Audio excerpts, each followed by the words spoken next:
Thank goodness the bye week is officially in the books. We're back. Ravens football. And what a bye week it was for the Ravens. Welcome to the Ravens Talk Podcast. I'm your host, Samuel Njoku. Huge week for the Ravens, and they didn't even play. We'll talk all about that big week for the Ravens, bye week. A lot of teams that the Ravens were rooting for won. A lot of teams that the Ravens were rooting against lost. We'll talk all about that. We'll move ahead to a big week for the Ravens. 2 Los Angeles games and back-to-back weeks. Chargers first, now the Rams. They move over to the Ravens, so it'll be a west to east coast trip for those Los Angeles Rams. We'll touch on that. We'll have the Ravens Talk mailbox. We have some fans who have some questions and we'll get into. But first, what a bye week. I mean, thinking about it logistically, this might be the greatest bye week in the history of the Ravens organization. I mean, Chiefs lost. Jaguars lost. Browns lost. Steelers lost. The Ravens stood fast. I mean, the Dolphins did win. So now, as we speak, the Dolphins are the number 1 seed, but there's a Week 17 matchup between the Dolphins and Ravens, which will likely decide the number 1 seed. So that's taking care of itself. The Ravens are in prime position. That week couldn't have gone any better for the Ravens, unless, of course, the Dolphins had lost. But they move on. The Ravens, gotta love it. I'm sure the Ravens were excited, to say the least. The Bengals look good. I mean, Jake Browning came in opposite Joe Burrow, who was lost for the season due to that Ravens contest. So Jaguars were a little shaky. Of course, Trevor Lawrence went down with what they're calling a high ankle sprain. So Ravens fans will need to look at that as that game between the Jaguars and Ravens approaches. But yeah, the Jaguars looked a little sloppy on defense. Bengals took advantage, and the Jaguars moved down the bag. The Chiefs, who everyone is concerned about. You know, the Chiefs, defending Super Bowl champions. You got Patrick Mahomes. You got Travis Kelce. You got Andy Reid. They fell to the Green Bay Packers, who look really good.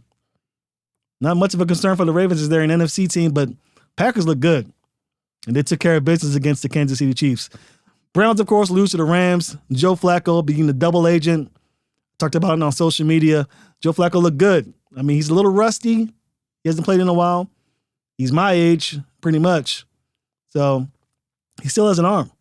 And he looked good against the Rams, who we'll talk about later on. But careless mistake. I'm calling it a mistake, maybe a favor to the Ravens. Not against the Rams. Was it against the Rams? No, it was against it was against the Rams, yeah. So that dropped the Browns down. Good job, Joe Flacco. He looked good, so we'll see how he does. He goes up against the Jacksonville Jaguars this week. But Steelers lose. Steelers lose to the Cardinals. And I've been saying it for weeks. Remember, at the beginning of the season, I had the Steelers as the number 2 team in the AFC North, but Kenny Pickett is not the answer. Fire Matt Canada all you want to. Nothing's going to get done. It's not a Matt Canada issue. It's a Steelers offense issue. Mike Tomlin's doing the best he can with that unit, but it's not shaking. So the Steelers lose to the Arizona Cardinals, probably the worst team in all of football. Maybe the second worst. The Patriots look terrible. Who, guess what? The Steelers play next. So we'll find out how bad the Steelers really are. Their offense is inept.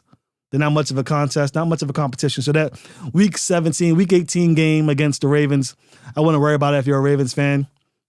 The Steelers is finally showing us who they are, and that's not a very good football team. So yeah, those teams lose. The Ravens stay atop. We had Rita Hubbard, the NFL chick, on. We talked about how the Ravens probably aren't going to get the number 1 seed because they have a tough road ahead. They have the Jaguars, they have the 49ers, they have the Dolphins, they have the Steelers, and up first are the Rams. So definitely a gauntlet of opponents to face. But if these top teams continue to lose, if they continue to lose to inferior opponents, the Ravens have a good shot at winning that 1 seed. And I told you guys on social media, it's not about records. It's not about 9-3 versus 9-3, 8-4 versus 9-3, 9-3 versus 6-6. It's about matchups. Who do the Ravens match up well against, and who don't they? And I've said it for weeks. The one team that the Ravens are going to have struggles against are the San Francisco 49ers. And you saw what they did against the Philadelphia Eagles, a team who's eerily similar to the Ravens in some regards. Not all. The Eagles' defense is a little underwhelming, to say the least. But The Ravens are going to have their hands full against the 49ers coming up on Christmas Day. That's a couple of ways away. We're going to focus on the Los Angeles Rams, but these are the things that we need to consider. The Ravens have a good shot to get the number 1 seed. Don't worry about those other teams. Let the Ravens handle business. They're a top seed for a reason. Well, number 2 right now, but tied for first, if all things considered. So, big time week for the Ravens. Bye week couldn't have gone any better. If you're a Ravens fan, you definitely loved what you saw, and the Ravens will move forward to the Los Angeles Rams. But before we get to that, we'll come back quickly after a short break and get to that mailbox questions. We have a couple of Ravens fans who have some questions regarding the Ravens. Not much about the Rams because I think fans aren't really worried about them, but we'll talk about how that may not be such a good idea. We'll have that next on the Ravens Talk Podcast. Welcome back to the Ravens Talk Podcast. As I mentioned earlier, we have the Ravens Talk mailbox. Last week we started it up, first edition. It went really well. Got a lot of good questions from you guys, and I want to start picking this up, getting some more tough questions. So you guys keep on bringing it in. Thank you for the guys who brought in questions last week and continue to do so this week. So we'll get into it. Just pull up my phone right now. First question from Kylie Watt, who asks, who was the best to ever play on the Ravens? That's a good question because there's a lot of opinions on that. Of course, the first answer that many will turn to is Ray Lewis. For me, not so much. I mean, he's a great player, don't get me wrong. Definitely, when you think of Baltimore Ravens, you think of Ray Lewis. And for good reason. He was very dominant as a middle linebacker for the Ravens, but I think that there's some other players who can really stake that claim. I think of Jonathan Ogden. Jonathan Ogden, in my opinion, was the best left tackle in the history of the game. I might be showing my bias with that, but no one played the position with more effortless, I would say, movement. I mean, it just seemed like he wasn't even trying out there at times. And I always thought that maybe if Jonathan Ogden was in a better offensive scheme in those earlier years, that he would get a lot more clout as being, in my opinion, the best left tackle in the history of the sport. But you ask who I think the best Ravens player of all time is, no question about it in my opinion, Ed Reed. Ed Reed revolutionized the position. In fact, Ed Reed was so good as a player that we really haven't seen a player come close to his caliber ever since. I mean, we've had Tyrann Mathieu, other guys come in. Jamal Adams comes to mind, who really is, we won't get into that because Adams did some stuff on social media that really, really irked me. But, we got Kyle Hamilton who's coming in, who's looked in all facets a great safety, potential Hall of Fame caliber safety in just his second year. But Ed Reed, no one's come close to Ed Reed. He's just phenomenal, the best to ever do it. Of course, I've talked to Ravens players, past and present, who say that sometimes he'd leave him out the drive because he was so certain about a certain play going a certain way that he wouldn't have time to communicate that to his teammates. He'd just jump on the field and jump that route and most of the time intercept it and take it to the house. So that's the type of player Ed Reed is. Also a great leader. I think a lot of people make the assumption that Ray Lewis was the leader of that team. And in some regards he was, especially on game day. But in that locker room, I think to a man, if you'd asked them who the leader of that team was, they'd point to Ed Reed for sure. Ed Reed was a phenomenal player in that locker room and for the league. I mean, still, to this day, there hasn't been a player quite like him. So for my money, I think the best player in the history of the game, at least for the Ravens, Ed Reed. Next question we have here is from Amastria95. Why do you think Zay only has 3 touchdowns for the year? And by that, I'm sure they mean Zay Flowers. I love this man. And, I love him too. I think he's a phenomenal receiver. He is a rookie. Only 3 receiving touchdowns. I guess 2 touchdowns as a receiver and 1 as a rusher. And then 1 against the San Diego Chargers. I say San Diego. Forgive me. The Los Angeles Chargers. They should still be in San Diego, though. Shout outs to my people in San Diego. But I regress. Zay Flowers not reaching the end zone. I'm kind of wondering that myself. But the more I think about it, the more I realize that the Ravens are really death by 1,000 cuts. I've used that term quite often on this podcast. When they get to the red zone, you want to find the biggest body to throw that ball up there, make them make a play for it. Of course, there are situations in which a smaller receiver, a shiftier receiver, may pay dividends. And that'll be like a screen or end around that you saw a couple of weeks ago. But you want guys who can go up there and grab it. And Zay Flowers hasn't really had the tools at his disposal as of yet. Remember that he's a rookie to make an impact in the red zone. But I think that's going to change. Mark Andrews is no longer with the team, at least for the moment, and Lamar has to find other guys to get the football to. And you saw Zay Flowers' first game without Mark Andrews begin to show himself. So I think you'll see more of that. I think their touchdowns will increase. You'll get probably more, maybe 4 or 5 more before the season's out, hopefully for them.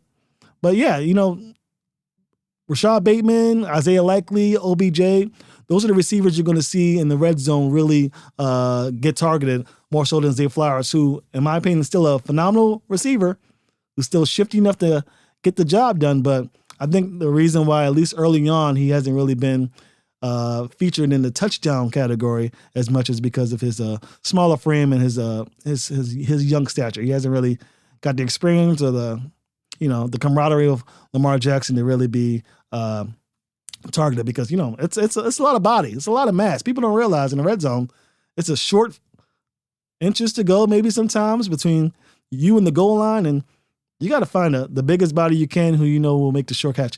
Again, this isn't knocking Zay Flowers. I'm just saying that early on, this is likely the reason for his inability to reach the red zone or the end zone, I should say. I expect that to change as the season winds down to a conclusion. Last question from Ant-Man75. Do you think that PQ will stay? And for those of you who don't know, PQ is Patrick Queen. Do I think he stays? I don't think so. I think Patrick Queen is pricing himself out of Baltimore. I think that his relationship with Roquan Smith is admirable. I think that the Ravens may use that to their benefit in contract negotiations. I think we can all agree that Patrick Queen and Roquan Smith are the 2 best linebackers. That duo is the best in football. So the Ravens will love to keep him. I'm sure of it. And maybe not picking up that 5th-year option was not the right move, all things considered now. But that lack of extension might have brought out the best in PQ. Those two have been working well in tandem. They're doing an excellent job. And they're going to need them against these teams like San Francisco coming up, where they use tight ends a lot and running backs. You're going to need guys like PQ and Roquan. So I don't think he gets signed. I think he's going to price out. I think Ravens fans need to understand, especially moving forward, because of the Lamar Jackson extension, it's going to be difficult to sign their players. It's going to be really difficult to bring back guys. So that's why when we talk about Geno Stone, PQ, the list goes on and on of players who are in the last year of their contract, who have showed out, balled out in 2023. We're not very comfortable. We assume they're gone. Now, maybe the Ravens make 1 or 2 things happen, but the Ravens are going to need to look to the draft and hope they hit. And that's what these teams, you see teams like Kansas City, prime example, they're now struggling. Without weapons on offense, you get rid of Tyreek, they say they're paying him big money. You have enough to get Travis Kelce, but, you shut down Travis Kelce, what do you have? Not a lot, as you're finding out. So very hard to pay these quarterbacks big dollars and sustain the offensive potency and defensive stoutness on your roster. It's going to be tough. So fans should expect that. That's why it's very important that the Ravens get the job done this year, while you still have these cheap all-stars on your team, because next year is going to be tough. I'll tell you that. The cap isn't looking friendly for Ravens fans, and the front office has their work cut out for them. I'll say that. Good questions. Ravens Talk mailbox. Let's keep doing this every week. I think next year I'll probably have these questions exclusive for subscribers on my social media. We'll talk about that as the season comes to a close, but for now, it's welcome for everybody. Everybody come in and get your questions, and I'll try and answer them to the best of my ability. When we come back, we'll talk about the Los Angeles Rams coming to Baltimore. What are my thoughts? What are I think's going to happen? Concerns? We'll talk about it. We'll touch on it all next on the Ravens Talk Podcast. Welcome back to the Ravens Talk Podcast. The Ravens had their bye week. Couldn't have gone any better, if you ask me. Couldn't have gone any better. But now we move on. The Ravens have 5 games left. 5 games. If they win all 5, they win the AFC. At least that number 1 seed. They get home field advantage throughout the playoffs. Do you want to come to Baltimore? If you're an opposing team and face that Ravens squad at home? No.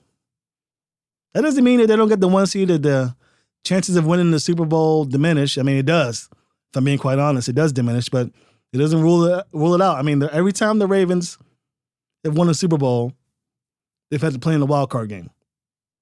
And we had Rita here last week, and we talked about it. The Orioles got the 1 seed and looked flat afterwards. So maybe don't strive for that 1 seed. Let's focus on winning the division, which looks like they have pretty much in the bag. The Browns don't have their starting quarterback, even though they have elite Joe Flacco. The Bengals don't have their starting quarterback, but Jake Browning looked good. And Steelers don't have Kenny Pickett, but it don't matter if they have Kenny Pickett or Mitch Trubisky. It doesn't matter who's out there. They're trash. So I think the Ravens had that division in the bag, and they're focusing on getting healthy, looking hot. The hottest team in December and January usually is playing in the Super Bowl, so I'm sure the Ravens are honing on that. But we'll start with the Los Angeles Rams, a team who looked pretty good against the Browns. I know the Browns didn't have their starting quarterback, and Joe Flacco's only been there for a couple of weeks, so I'm sure the Browns didn't have exactly the game plan available to them that they wish they did if Flacco had been there from day one, I would say. The Browns defense, much celebrated, didn't look as great. I mean, Myles Garrett is suffering from an injury. He was out there still, but, he didn't look as explosive, to be honest.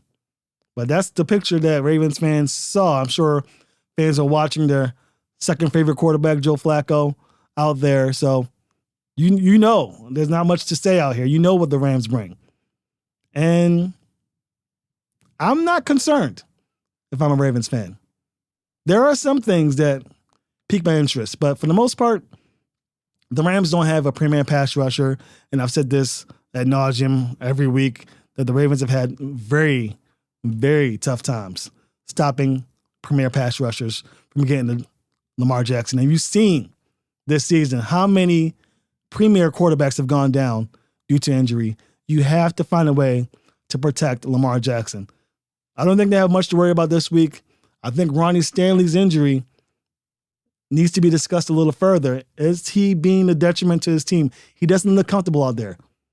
Hopefully the bye week gave him 14 days of opportunity to get healthy and rest up and get his knees right, because he has been a liability.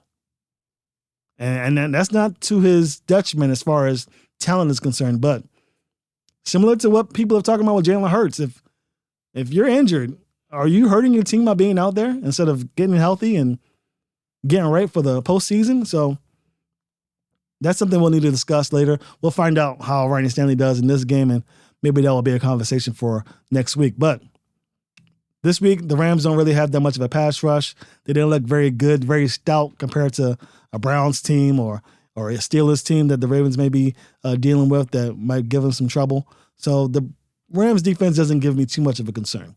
It is going to be rainy. That's what it's calling for, some rain. It's going to be very windy. I think I heard up to 17 miles per hour. So not a lot of passing, which fits very well with the Ravens. The Ravens can run the ball. Of course, if they stack the box, we talked about it last week, the Ravens have the outside weapons to hurt you in the passing game. So we'll see. I know Lamar doesn't really like throwing the football in the rain. Lamar doesn't like the rain very much, period. He doesn't like it when it's cold. So 61 degrees, I think, is the temperature. The Rams are moving in from the very nice weather in the West Coast to the not so nice weather in the East Coast. So traveling, that 3-hour difference is going to hurt that team for sure. We'll see.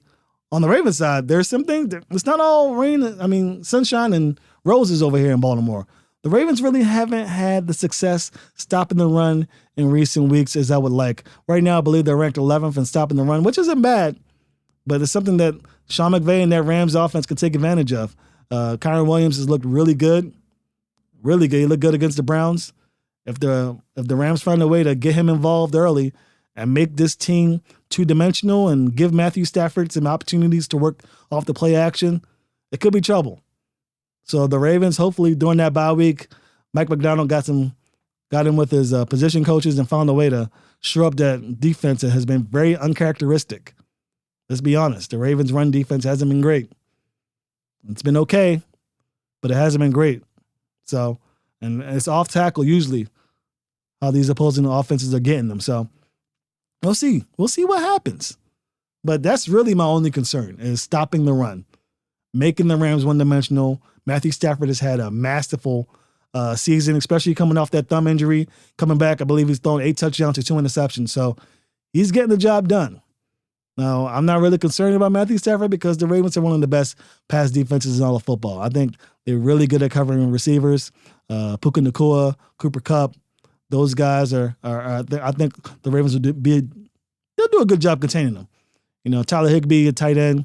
I think Roquan and PQ can handle him. He's not really doing too much on offense. I mean, don't disregard him by any means. Sean McVay might see something on film that might get him open, but I'm not really too concerned with him. It's going to be all about, can the Ravens stop the run, and what can the offense do for the Baltimore Ravens? I mean, usually how it goes to the Ravens, they do well after the bye. I think that's one of the reasons why people are very confident. I believe the spread right now is about 7.5 points. That sounds about right. So we'll see. Can the Ravens do it? Can the Ravens continue to improve? The inconsistencies in offense reared its ugly head again. The Ravens scored 31 points, 30-plus points, I should say, for 5 straight games and for throwing up 20 points against the Chargers on Sunday Night Football. So will the bye week help them, or will it be to their detriment? Will they be a little rusty coming into Baltimore? These are the questions that I have lingering in my head after a 1-week hiatus. So in my opinion, the Ravens get the job done. I'm not really concerned about the Rams too much. Hope they don't have that mentality in the castle. I don't think they do, because this is their last, I won't say gimme, but last winnable game. Like, I think the football world will be shocked if they lose. But the Steelers lost to the Cardinals, so it's any given Sunday. Don't sleep on the Rams. But following this Rams game, a gauntlet of foes. Jaguars. Whew. My God. Followed by the 49ers, who many are touting as the best team in football, and for obvious reasons. Then you have the Dolphins. High-octane offense. The Ravens remember very well what the Dolphins did to them, coming back and pretty much spoiling their day after being up 3 touchdowns. So the Dolphins can score at any time. Then you have the Steelers, who suck. You know, Steelers are garbage. Hopefully the Ravens understand that and don't drop passes like they did in the first meeting. But I will say there's 3 to 4 games after this Rams game that could go either way if you're a fan of football and you're rooting for the Ravens to win. So that's my spiel. I think that the Ravens get the job done, though.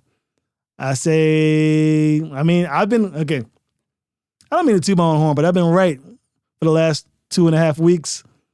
I picked the Bengals to win. I picked the Bengals to lose by 2 touchdowns, and they lost by 2 touchdowns. I picked the Chargers to lose by 10 points and lost by 10 points.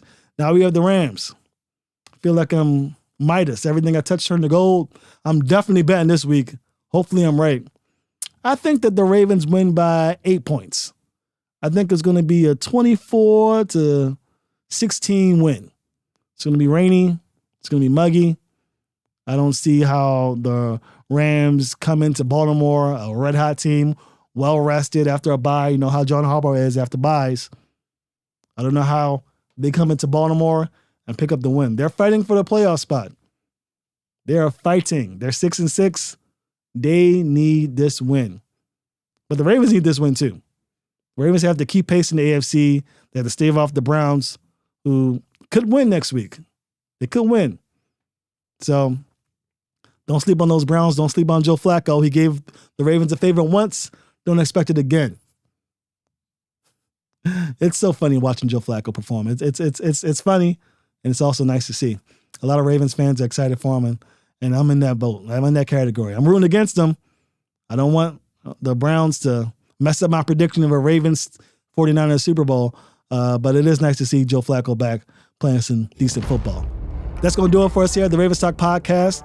Ravens-Rams on Sunday. It's going to be a big test for those Ravens coming back from a bye. I think they get the job done. The Rams going to have their workout cut out for them, but as I mentioned, they can get the run game going. And the Ravens have had problems stopping the run recently. It could be a problem, but I think the Ravens find a way and get the job done. We'll see you next week. It's going to be a big game. The gauntlet begins. The race to the postseason begins. The race to that number 1 spot in the AFC and the possible bye is going to heat up after this game. So hopefully the Ravens get the job done and keep pace with the Miami Dolphins. Thank you for joining us. We'll see you next week.